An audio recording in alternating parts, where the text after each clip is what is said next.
Ya Allah, ya Tuhan kami, murahkanlah rezeki kami, ya Allah.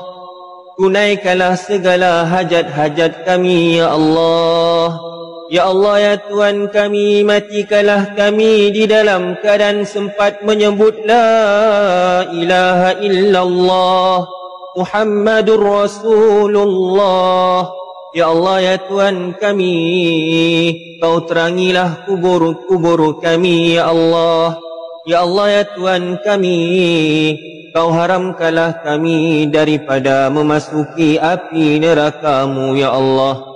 Ya Allah, ya Tuhan kami, Kau ampunkanlah segala dosa-dosa kami, ya Allah.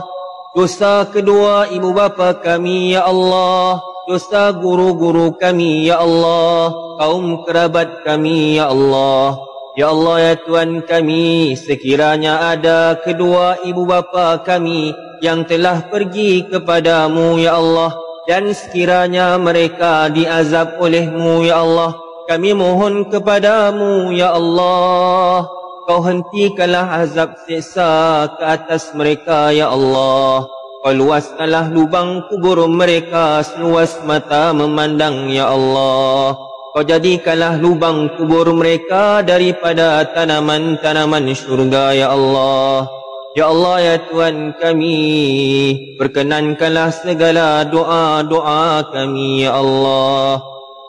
Rabbana atina fid dunya hasanah wa fil akhirati hasanah وَقِنَا عَذَابَ النَّارِ وَقِنَا عَذَابَ النَّارِ سبحان ربك رب العزة عما يصفون والسلام على المرسلين والحمد لله رب العالمين.